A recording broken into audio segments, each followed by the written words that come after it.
I looked at items at the market. Shrinkflation is real.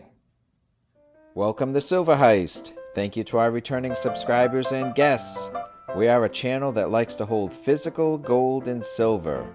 To support my creation, please subscribe. In this video, I'm going to share with you many examples of shrinkflation, tell you what it is, give you some examples of it, and tell you why silver could be a good buy for you right now. Here's an article from Business Insider from July 2021. Take a look at how companies hide rising costs by shrinking the size of everyday products, from toilet paper to candy bars. Ingredients and manufacturing are getting more expensive thanks to inflation, and if they can't cut costs, companies have two main choices: hiking up prices or making their products smaller. Many of these size changes are subtle, like making candy bars sold in multi-packs smaller than ones being sold individually, or changing the shape of their products so you can barely notice a difference in weight. Do we raise the price knowing consumers will see it and grumble about it, or do we give them a little bit less and accomplish the same thing? Often it's easier to do the latter, says consumer advocate. This phenomenon, known as shrinkflation, was already happening before the pandemic, but is set to get worse because of rising labor costs and ingredients prices, combined with soaring demand and a shipping crisis. So I found some great examples over at Reddit. Shrinkflation, when product sizes shrink, but prices stay the same. So shrinkflation is a form of sneaky inflation. So the cereal box on the left is 19.3 ounces, while the new box on the right is 18.1. So here's a quick example. Ice is going from 10-pound bags to 7-pound bags. Price stays at $2. So 10 pounds, 7 pounds. And this laundry detergent went from 75 loads to 70 loads, same price. 75, 70. And pasta, 10% less, as in same price, but less pasta. 454 grams, 410 grams. And trash bags from the Home Depot, both identical size boxes, sold for $16.97. So one box has 150 bags. New box has 140 bags, same price. And this one, new name, taller bottle, less syrup, same price. So Aunt Jemima, 750 milliliters.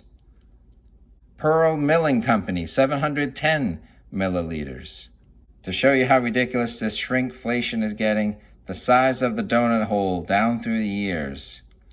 Even the donut holes are getting smaller. These are two 4.9 fine silver Germania bars. One is 1,000 grams and one is 100 grams. So these are not part of the problem. I knowingly bought two different size bars, but silver may actually be part of the solution. Okay, if there's going to be inflation or sneaky shrinkflation, then silver could be a way to protect your spending power and your wealth as the products that you buy become more expensive. So I have two other reasons to share with you on why silver could be a good buy right now. So the second reason is this. Keith Neumeyer's First Majestic Silver has suspended sales of their mined silver and are presently sitting on 1.4 million ounces. So this physical silver, which is made at the Scottsdale Mint and is sold at the First Majestic Silver's website, is in stock. So this old silver was already in the pipeline. So what I'm talking about is new silver.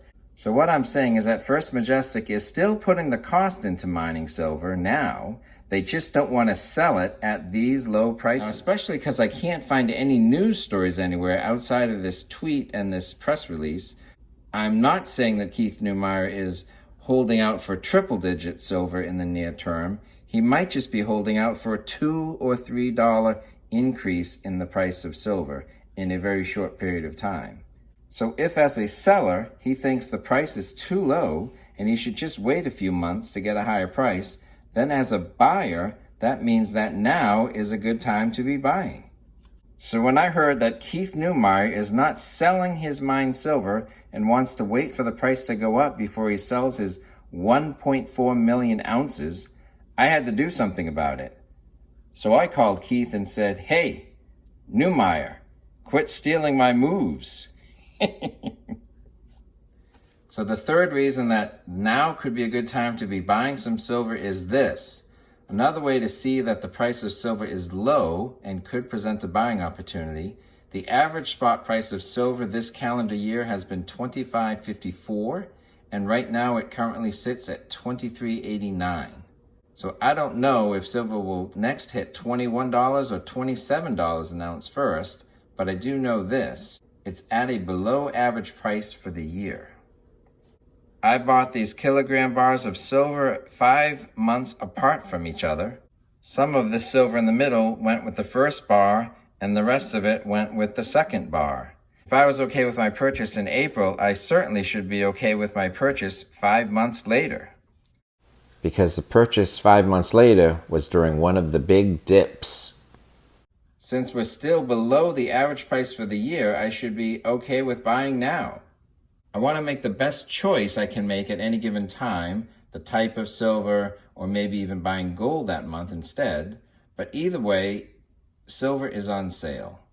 And because of the shrinkflation we discussed at the beginning, I do expect gold and silver prices to appreciate at some point.